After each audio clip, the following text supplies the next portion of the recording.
Hi guys, myself Rashid Satija and welcome to my channel. I have recently qualified in September 2025 and it's 25th November 2025, 11 p.m. by the clock.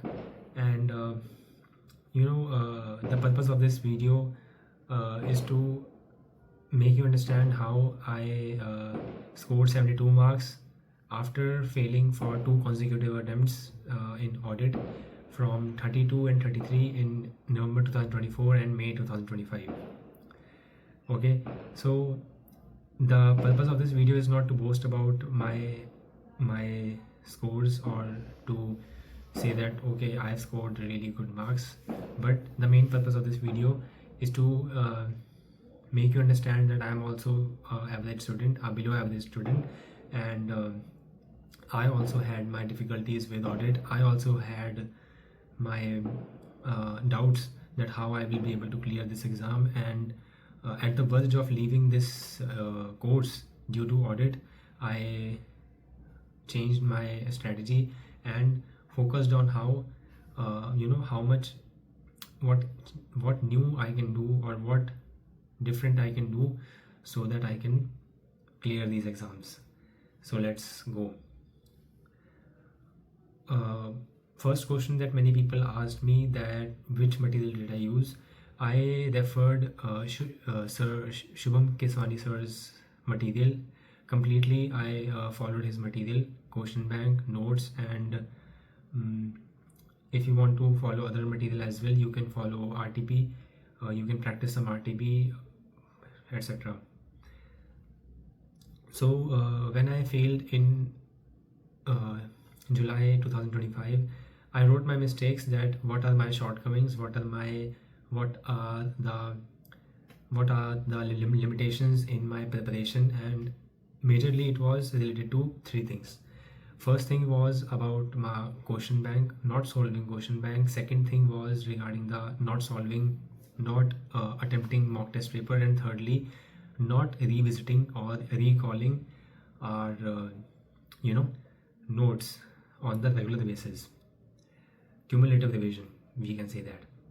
So first thing, for two consecutive attempts, I was only relying on the notes and not answering the question bank, not following the question bank, and only repeating the same mistake of not practicing question bank. Ultimately, we all have this one thing in mind, that if we have learned the notes, then it is sufficient, but no, it is not. As we solve questions in DT, IDT, FR, AFM, same hard work is required for audit, and that is solve your question bank. Solving does not mean that you need to write all the solutions, all the points for your questions, for the questions given in the question bank. Simply, you just need to, what you need to do is, let's suppose you have completed your SQC1, and then you pick up your question bank from whomever teacher you are following, and there are, let's suppose, 15 questions over there. You do not need to practice all the questions. 90%, 85% of the questions will be similar to the notes that are to your notes, to the points that are mentioned in your notes. Okay, so first of all, you will keep a hand on your solutions, and read the question case study and understand the case study, and recall that which 5 points the question is talking about. 85%, 80% of the time you will simply able to recall, like, okay, these are about acceptance, these are about independence, or something like that. And for remaining 15% of questions, or like those 2 to 3 questions that are tricky or something new is given in that question, in that case you can mark those questions for your second revision or third revision, and going forward other revisions. Now you do not need to read fully that question. Simply just mark the specific points in that marked questions for further revisions. Asterisk those points that are in your case tricky for you, okay, or that is not mentioned in your notes and mentioned in your question bank, that you can refer and follow those, okay. Secondly आप क्या कर सकते हो ना, ये चीज़ आपने कर ली, इसको आपको रिपीटेडली करते जाना है फॉर ऑल योर चैप्टर्स, चाहे वो एसेज हों, चाहे वो क्वेश्चंस हों, और चाहे वो एथिक्स हों, चाहे वो बाकी चैप्टर्स हों, ठीक है। उसके बाद एक चीज़ आप कर सकते हो जो मैंने बताई थी आपको, mock test. You need to, I appeared for chapter wise mock test as well as full syllabus mock test from AIL1CA. I appeared for all the 4 mock test. बहुत बढ़िया है, अच्छे से आपको लिख के करना चाहिए। चैप्टर मॉक टेस्ट मैंने CA टेस्ट सीरीज़ के लिए थे, आप GM टेस्ट सीरीज़ या CA टेस्ट सीरीज़ किसी के भी परचेज कर सकते हो। आई टुक 19, उसमें 19 चैप्टर वाइज मॉक टेस्ट थे, out of which I solve around 13 mock test and बाकी 6 मैंने नहीं सॉल्व किए थे, और उनके अंदर 2 फुल सिलेबस भी थे, मैंने वो भी फॉलो नहीं किए थे, ओके। एक इसके अंदर मेरी एडवाइस आपको ये रहेगी कि अगर आप चैप्टर वाइज मॉक टेस्ट कर रहे हो या उनके यूनिट वाइज मॉक टेस्ट है वो आप फॉलो कर रहे हो, तो आप सॉल्व करो, बट इवैल्यूएट खुद करना, सेल्फ इवैल्यूएट करना, उनकी इवैल्यूएशन के ऊपर मत जाना, क्योंकि उनकी इवैल्यूएशन क्या है ना, बहुत लीनियंट है, बहुत ही कॉम्प्रोमाइजिंग है, आपको ओवर कॉन्फिडेंस हो सकता है, तो उसके लिए आप खुद इवैल्यूएट करना अपनी मार्क्स को। मेरे को ज़्यादा मार्क्स मिले थे तो इसलिए मैं बोल रहा हूँ, तो एंड जनरली बाकी लोगों का भी यही एडवाइस रहती है। और बाकी चैप्टर फुल सिलेबस आप किसी के भी अच्छे टीचर के लिख सकते हो। अगेन बहुत सारे क्वेश्चंस उनके ऐसे होंगे जो रिपीट होंगे रीसेंट RTPs में से या उसमें से, बट आपका पर्पज़ ये नहीं होना चाहिए कि भाई मेरे मार्क्स कितने अच्छे आ गए। आपका पर्पज़ होना चाहिए कि जो मैं नोट्स में पढ़ा था मैंने, उन्हीं नोट्स को मैं क्वेश्चन बैंक में लिख रहा हूँ, अपने मॉक टेस्ट में लिख रहा हूँ, ठीक है। जो भी मैंने नोट्स में पढ़ा वो मैंने क्वेश्चन पढ़ा और मेरे को वो 5 पॉइंट मिल रहे हैं। बेसिकली आप क्वेश्चन को पढ़ के समझ पाते हो कि क्वेश्चन मांग क्या रहा है, ठीक है। ये मेरे साथ मिस्टेक थी, बहुत सारे लोगों के साथ होगी कि भाई क्वेश्चन पूछ क्या रहा है मुझे नहीं समझ में आता, बहुत सारे लोगों के साथ ये मिस्टेक होती है। तो मॉक टेस्ट का पर्पज़ यही होता है। ऑल्सो मॉक टेस्ट इसलिए भी होते हैं भाई जो फुल सिलेबस के होते हैं कि आपके पास आपको क्या है ना, क्या मिल जाता है आपको 100 नंबर का पेपर अटैम्प्ट करने के लिए एक प्रैक्टिस हो जाती है। मेरा एग्ज़ाम हमेशा 70 मार्क्स का अटैम्प्ट होता था, 60 मार्क्स का अटैम्प्ट होता था, 65 75 का अटैम्प्ट होता था। तो अगेन वो मेरी पढ़ने की प्रैक्टिस स्लो थी, रीडिंग प्रैक्टिस स्लो थी, राइटिंग प्रैक्टिस मेरी बहुत स्लो थी, कम थी। तो उस चीज़ के लिए मुझे मॉक टेस्ट को प्रैक्टिस करना पड़ा एंड इस टाइम मेरे 100 नंबर का पेपर अटैम्प्ट हो गया था। थर्डली मॉक टेस्ट की बात हो गई, क्वेश्चन बैंक की बात हो गई, और थर्डली जो मैंने लगता है वो होती है रिविजिट्स करना, रिकॉल करना, बार बार आपको रिवीजन करना। अब रिवीजन डज नॉट मीन कि मैंने एक बार उठाया लर्न किया, फिर मैंने 6 दिन 7 दिन के लिए छोड़ दिया, 8-9 दिन के लिए छोड़ दिया ऑडिट, फिर से मैं उठाऊँगा उसको 9 दिन बाद, फिर से वो पूरा फ्रेश हो जाएगा, ठीक है। तो सभी टीचर्स ये कहते हैं आपको कम्प्लीटली उसको रिविजिट करना है डेली। लेट्स सपोज आपने ऑडिट पढ़ा, तो आप FR पढ़ रहे हो, FR पढ़ते हुए आपको सुबह या शाम को 2 to 3 hours you need to devote for the audit subject, otherwise you will not be able to recall it for the second revision, ठीक है। तो आपको ये छोटी छोटी लर्निंग्स करते जानी, छोटी छोटी रिकॉल्स करते जाना है, आपको वो एक बंधन बना के रखना है, एक रिलेशनशिप बना के रखना है सिलेबस के सब्जेक्ट के साथ, कि आपको चीज़ें बाद में ताकि याद आ पाए, ठीक है। देन आप एक काम कर सकते हो कि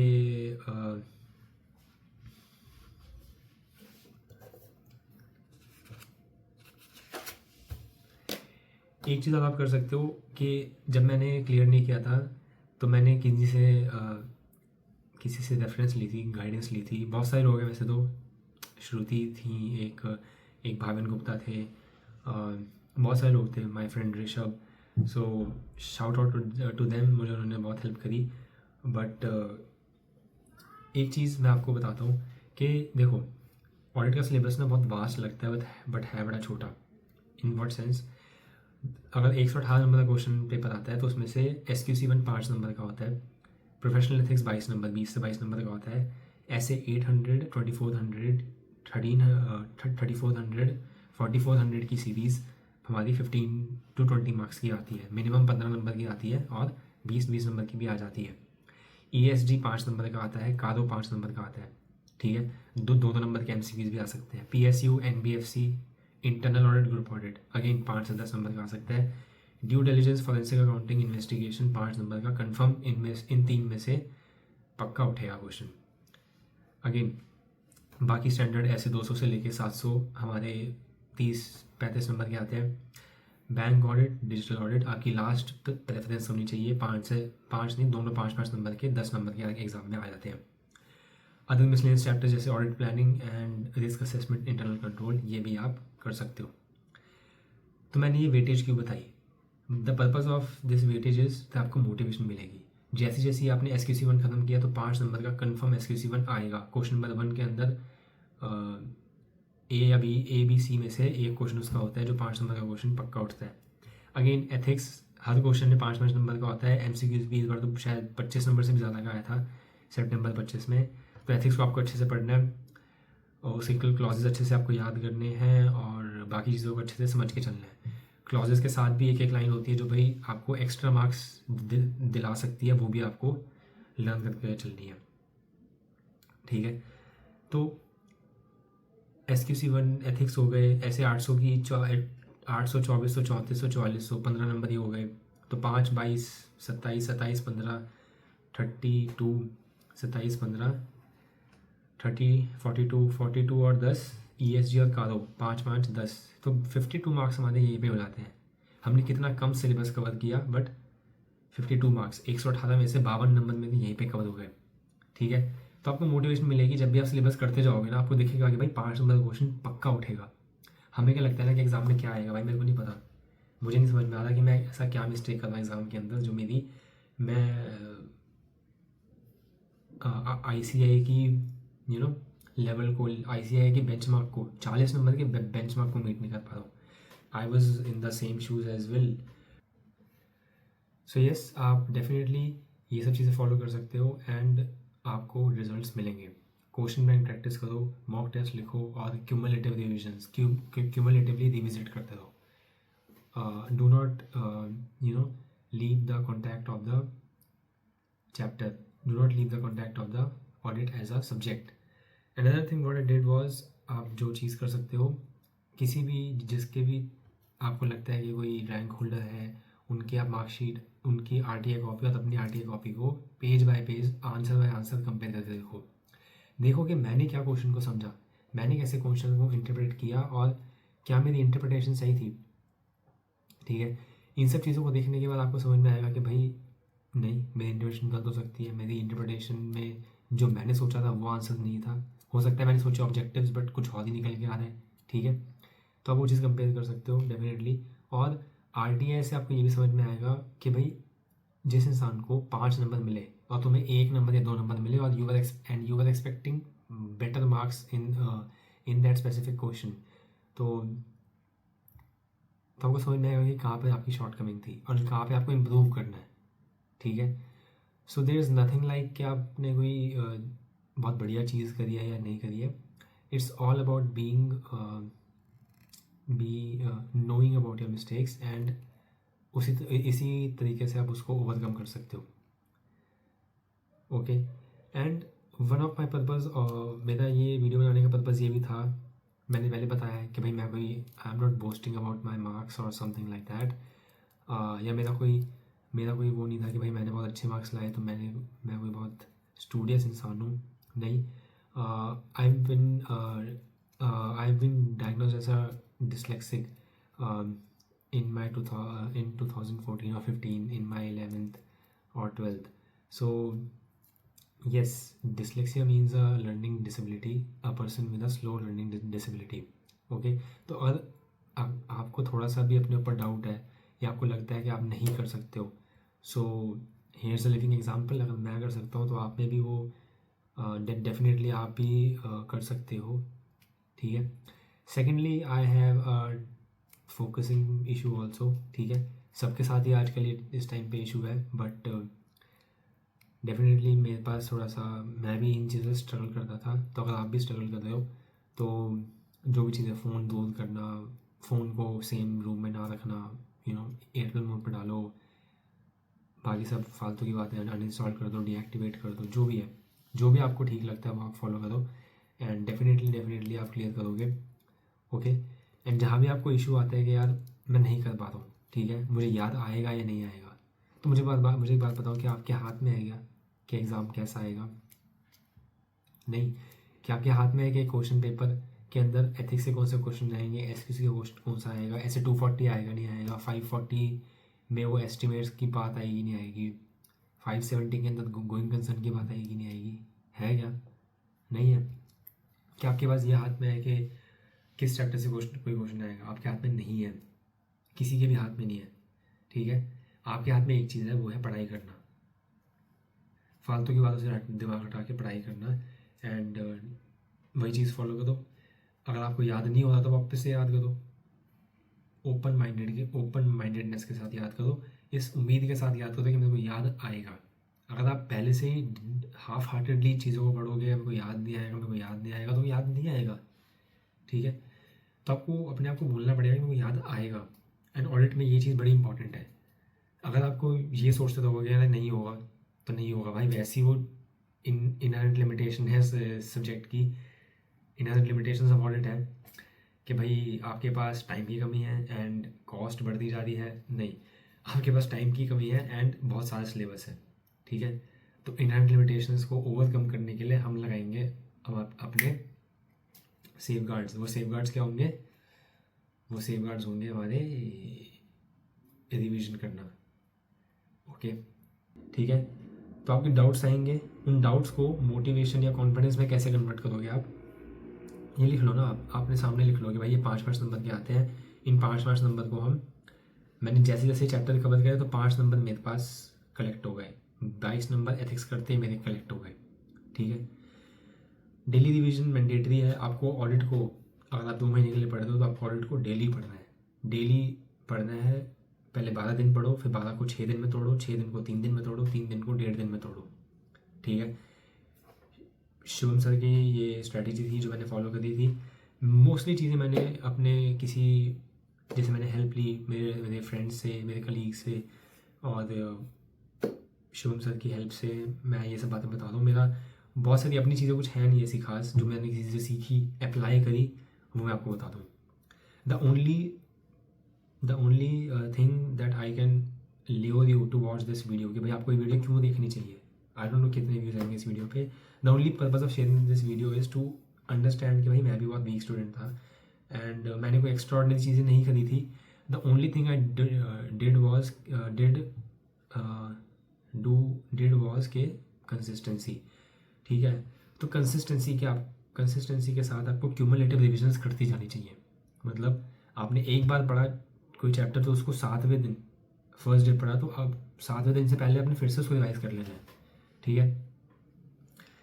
ये सब चीज़ें मैंने अपने इसके अंदर फॉलो करी थी, राइट।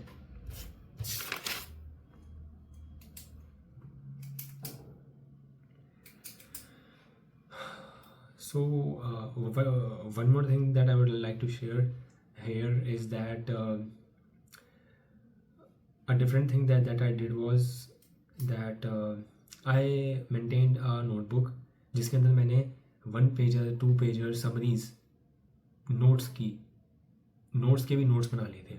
मतलब अगर नोट्स के अंदर मेरे पॉइंट्स के साथ लिखे हुए हैं तो मैंने उन पॉइंट्स के भी, सपोज SQC 1 के अंदर इंस्टीट्यूट कहाँ से क्वेश्चंस पूछ सकता है, मैंने वो सब भी मेंशन कर लिया था, ठीक है। कि जैसे मेरे पास SQC 1 है, मैंने उसको पूरा अच्छे से एक बार फर्स्ट टाइम रीडिंग करी, लर्निंग करी, उसको मैंने समझ लिया अच्छे से। उसके बाद मैंने उसको क्वेश्चन बैंक सॉल्व किया, देन मैंने उसको फिर से पढ़ा और मैंने ये पकड़ा कि कौन कौन से क्वेश्चन बन सकते हैं। फर्स्ट टाइम आपको 2 घंटे के बाद फिर से आधा 1 घंटा लग सकता है। आप एक डायरी, एक रजिस्टर या एक नोटबुक लो, उसके अंदर बनाना, SQC 1 से स्टार्ट कर देना, लिखना उसके अंदर कि भाई क्वेश्चन नंबर 1 ये बन सकता है, ऑब्जेक्टिव्स ऑफ SQC 1। SQC 1 के बाद EQCR की डेफिनेशन क्या हो सकती है, EQCR के रोल्स एंड रिस्पॉन्सिबिलिटीज़ क्या है, एंगेजमेंट पार्टनर के क्या रिस्पॉन्सिबिलिटीज़ है, एंगेजमेंट पार्टनर की रिस्पॉन्सिबिलिटीज़ टूवर्ड्स EQCR क्या है ना। मॉनिटरिंग का होता है, कंप्लेंट्स एंड एलिगेशंस होती है, SQC वर्सेस SA 220, इन दोनों का डिफरेंस आता है वो आप लिख सकते हो।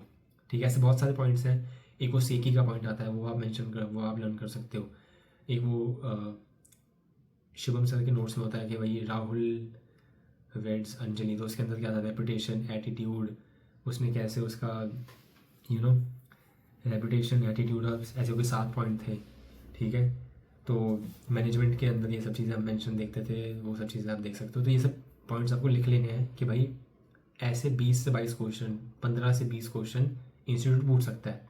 What worst institute can do, institute 20 पे क्वेश्चन पूछ सकता है ना मेरे से, मैं वो 20 के 20 क्वेश्चन तैयार कर लूँगा। एंड बिलीव में आपको बहुत कॉन्फिडेंस मिलेगा। सेकंड रिवीजन में आपको बुक पढ़नी है नहीं, बुक आपको बंद कर देनी है। आपको सिर्फ वो 1 पेज, 1.5 पेज, 2 पेज होंगे आपके पास, उन 2 पेज को आपको उठाना है। आपको पढ़ना है कि क्वेश्चन क्या बोल रहा है, फिर क्वेश्चन से रिकॉल करो नोट्स क्या है। क्योंकि आप जब भी नोट्स पढ़ोगे ना यार, एक दिक्कत होगी, नोट्स पढ़ते हुए आपका ऑटोमेटिक आपकी आंखें पॉइंट्स में आई जाती है, आ जाती है आपकी पॉइंट्स में आंखें, आप कितना भी कोशिश कर लो।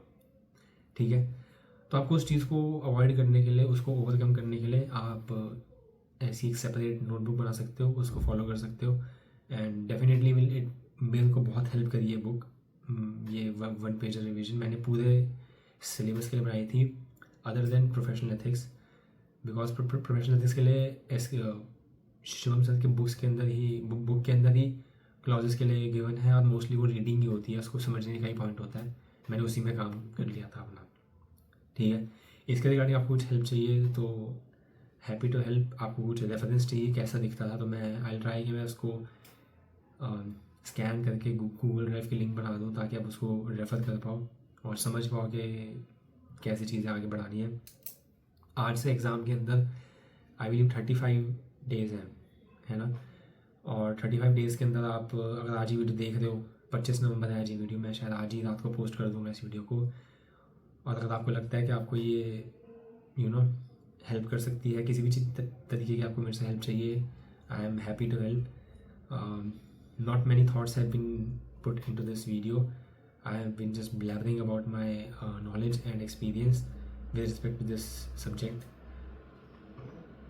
मैंने भी बहुत सारी वीडियोस देखी थी, लोगों ने कैसे इस सब्जेक्ट को पास किया, एंड आई ऑलवेज थॉट कि मुझे 40 मार्क्स आ जाए, बट 40 से भगवान ने बहुत अच्छे मार्क्स दिए मेरे को। तो मैं कोई मोटिवेशन तो नहीं दूंगा आपको, आप कितने भी बुरे हाल पे हो, मुझे पता है लोग 22, मेरे बहुत सारे फ्रेंड्स के मार्क्स 25, 27, 30, 32, 33 ऐसे आ रहे ख़राब मार्क्स। तो बहुत मुश्किल होता है, बहुत ज़्यादा मुश्किल होता है बाकी लोगों को सक्सीड करता देख, और जब तुम फेल होते हो, आई नो बहुत ख़राब लगता है, बहुत ही आपको चीज़ें यू डोंट फील गुड। सो या दैट्स अबाउट इट। मुझे और कुछ समझ नहीं आता मुझे क्या बोलना चाहिए, क्या नहीं बोलना चाहिए। So bye bye, take care and all the best for the exam. On that note I would like to show you my एक मैंने छोटा सा फूल रखा है, उसका दाएँ बोल देंगे, ये मैंने यहाँ पे लगाया था जो आपको हेल्प कर सकता है।